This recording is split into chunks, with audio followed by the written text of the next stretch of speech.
ഫീനിക്സിലേക്ക് എല്ലാവർക്കും സ്വാഗതം. ഒരാളുടെ വ്യക്തിത്വം വെളിപ്പെടുന്നത് അയാളുടെ സംസാരത്തിലൂടെയാണ് എന്ന് പറയപ്പെടുന്നു.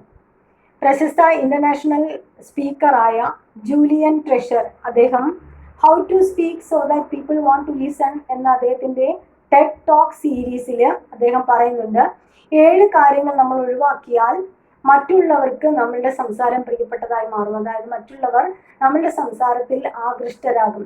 അതിന് നമ്മൾ പ്രധാനമായിട്ടും ഒഴിവാക്കേണ്ട 7 കാര്യങ്ങൾ എന്തൊക്കെയാണെന്ന് അദ്ദേഹം പറയുന്നു. ഒന്നാമതായിട്ട് ഒരിക്കലും നമ്മൾ ഗോസിപ്പ് പറയാൻ പാടില്ല. ഗോസിപ്പിംഗ് ആണ്, അതായത് മറ്റുള്ളവരുടെ കുറ്റവും കുറവും ഒക്കെ പറയുന്ന സമയത്ത് മറ്റുള്ളവർ മനസ്സിലാക്കും തീർച്ചയായിട്ടും എന്നെ കൊണ്ട് നിന്ന് പറയുകയാണ് എങ്കിൽ ഞാൻ പോയി കഴിഞ്ഞ് കഴിഞ്ഞാൽ മറ്റൊരാളെ കാണുന്ന സമയത്ത് എന്നെ കുറിച്ചുള്ള കുറ്റങ്ങളും പറഞ്ഞു കൊടുക്കും. ആ ഒരു തിരിച്ചറിവുള്ളിടത്തോളം കാലം ആ ഒരു ഗോസിപ്പിംഗ് എന്ന ആ ഒരു പ്രവൃത്തിക്ക് പ്രാധാന്യമില്ലാതെയായി മാറും. അതായത് നമ്മളുടെ കേട്ട് നിൽക്കുന്ന ലിസണർ തീർച്ചയായിട്ടും നമ്മളുടെ സ്വഭാവം മനസ്സിലാക്കും. അപ്പോൾ അത് കഴിയുന്നത് ഒഴിവാക്കുക. പിന്നീട് രണ്ടാമത് പറയുന്നത് ജഡ്ജിങ് മീൻസ് മുൻവിധി ഉണ്ടാവുക, അല്ലെങ്കിൽ അയാൾ അങ്ങനെയാണ് എന്ന് നമ്മൾ ധരിച്ചു വെക്കുക. ചിലപ്പോൾ മനസ്സിലൊന്നും ഉണ്ടാവില്ല. ചില ആളുകൾ അവരുടെ ഒരു നേച്ചർ ആയിരിക്കാം, വളരെ സോഷ്യലായിരിക്കില്ല, പെട്ടെന്ന് അവർ അങ്ങനെ മിണ്ടുന്ന ഒരു പ്രകൃതക്കാരായിരിക്കില്ല. പക്ഷേ ആളുകൾ വിചാരിക്കുക ആ ജാട കൊണ്ടാണ് അങ്ങനെ മിണ്ടാത്തത്, അല്ലെങ്കിൽ അവൾ ഭയങ്കര തൻ്റെടിയാണ്, അല്ലെങ്കിൽ അങ്ങനത്തെ ഒരു ജാടയാണ്, ഗർഭമാണെന്നൊക്കെ വിചാരിച്ച് അങ്ങനെ മിണ്ടൂല പെട്ടെന്ന്. അങ്ങനെയുള്ള മുൻവിധികൾ കഴിയുന്നതും ഒഴിവാക്കുക. പിന്നീട് പറയുന്നത് നെഗറ്റിവിറ്റി മീൻസ് ഏത് നേരവും അതില്ല ഇതില്ല, അയ്യോ കഷ്ടപ്പാട്, ദാരിദ്ര്യം, ദുഃഖം അങ്ങനെ പറയുന്ന ഒരാളോട് എപ്പോഴും ഒരു അകലം പാലിക്കാൻ ആളുകൾ ഇഷ്ടപ്പെടും. അതായത് അത്തരത്തിലുള്ള ആളുകളോട് നമ്മൾ സംസാരിക്കുന്ന സമയത്ത് ആ ഒരു നെഗറ്റീവ് നേച്ചർ നമ്മളിലും ഉണ്ടാകും. അതുകൊണ്ട് കഴിയുന്നതും അങ്ങനെയുള്ള ആളുകളെ ഒഴിവാക്കാനാണ് എല്ലാവരും ശ്രമിക്കുക. അതുകൊണ്ട് ആ ഒരു സ്വഭാവം ഒഴിവാക്കുന്നത് നല്ലതാണ്. പിന്നീട് പറയുന്നത് കംപ്ലൈനിങ് മീൻസ് പരാതി പറയാം. എല്ലാത്തിനും പരാതിയാണ്, എനിക്കതില്ല, എനിക്കിതില്ല, പരാതിയോട് പരാതിയാണ്. എൻ്റെ ജീവിതം ഇങ്ങനെയായിപ്പോയി, അങ്ങനെ ആയിപ്പോയി എന്നുള്ള ഒരു പരാതി. എല്ലാവർക്കും എല്ലാ പ്രശ്നങ്ങളും ഉണ്ടാകും, ഒരുപാട് പ്രശ്നങ്ങളില്ലാത്ത, അതായത് it is said that man is imperfect. മനുഷ്യൻ അപൂർണനാണ്. പൂർണ്ണതയായിട്ടുള്ള അല്ലെങ്കിൽ ആ ഒരു രീതിയിൽ ആരും ഉണ്ടാവില്ല. എല്ലാവർക്കും പലതരത്തിലുള്ള ദുഃഖങ്ങളും വിഷമങ്ങളും പ്രയാസങ്ങളും ഒക്കെ ഉണ്ടാകും. അപ്പോൾ ആ ഒരു ഉള്ളതിൽ തൃപ്തപ്പെട്ട് ആ ഒരു കംഫർട്ടബിൾ ആയിട്ടുള്ള ജീവിതം കംപ്ലൈനിങ് ഇല്ലാതെ നയിക്കുമ്പോഴാണ് നമ്മൾ മറ്റുള്ളവർക്ക് ഇഷ്ടമുള്ളതായിട്ട് മാറുന്നത്. ഇനി മറ്റൊന്ന് എക്സ്ക്യൂസ്. എല്ലാത്തിനും എക്സ്ക്യൂസ് പറയുക, ഒഴികഴിവുകൾ പറയുക. നമുക്ക് ചെയ്യാൻ പറ്റുന്ന കാര്യങ്ങൾ നമ്മൾ ചെയ്യുക, പറ്റാത്തതാണെങ്കിൽ നോ എന്ന് പറഞ്ഞ് ഒഴിവാക്കുക.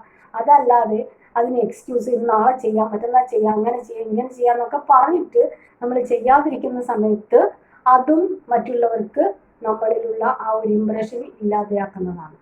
പിന്നീട് മറ്റൊന്നാണ് കള്ളത്തരം പറയുക.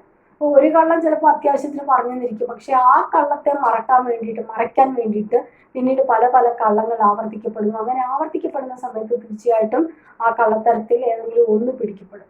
അപ്പോൾ അങ്ങനെ മാക്സിമം കള്ളത്തരങ്ങൾ ഒഴിവാക്കുന്ന സമയത്ത്, ഈ കള്ളത്തരം പിടിക്കപ്പെടുന്ന സമയത്ത് പിന്നീട് നമ്മളെ ആരും വിശ്വസിക്കാത്ത ഒരു അവസ്ഥ വരും.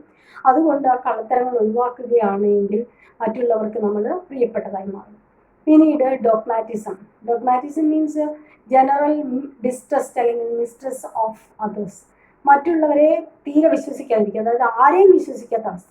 നമ്മൾ പറയില്ലേ, കണ്ണും പൂട്ടിയിട്ട് ആരെയും വിശ്വസിക്കരുതെന്ന് പറയും, എന്നാലും കുറച്ചൊക്കെ ഒരു വിശ്വാസം നമുക്ക് വേണം.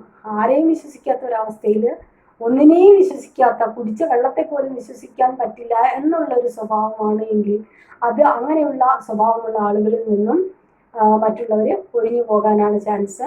അപ്പോൾ നമുക്ക് ചെയ്യാൻ പറ്റുന്ന കാര്യങ്ങൾ ചെയ്യുക. അതേപോലെ തന്നെ മറ്റുള്ളവരെ വെറുപ്പിക്കാതെ, നെഗറ്റീവായിട്ടുള്ള കാര്യങ്ങൾ, എല്ലാവർക്കും ഒരുപാട് ബുദ്ധിമുട്ടുകളും പ്രയാസങ്ങളും ഒക്കെ ഉണ്ടാവും, എന്നാലും നമ്മളെ കൊണ്ട് കഴിയുന്ന കാര്യങ്ങൾ പ്ലസൻ്റ് ആയിരിക്കുക. അതേപോലെ തന്നെ മറ്റുള്ളവർക്ക് കൺഗ്രാജുലേഷൻസ് പറയേണ്ട സ്ഥലങ്ങളിലാണെങ്കിൽ അത് പറയുക. അങ്ങനെ ആ ഒരു നന്മ കാണാൻ നമുക്ക് കഴിയുകയാണ് എങ്കിൽ മറ്റുള്ളവർ നമ്മളെ ഇഷ്ടപ്പെടും. അതേപോലെ അദ്ദേഹം പറയുന്നു, നമ്മൾക്ക് ഒരു 4 കാര്യങ്ങൾ നമ്മൾ മുറുകെ പിടിക്കണം. ഹെയിൽ എന്നാണ് അദ്ദേഹം പറയുന്നത്. ഒന്ന് ഓണസ്റ്റി, സത്യസന്ധത. പിന്നീട് ഓതൻറ്റിസിറ്റി. ആ ഓതൻറ്റിസിറ്റി മീൻസ് സത്യമായിട്ടുള്ള കാര്യങ്ങൾ പറയുക, പ്രവർത്തിക്കുക.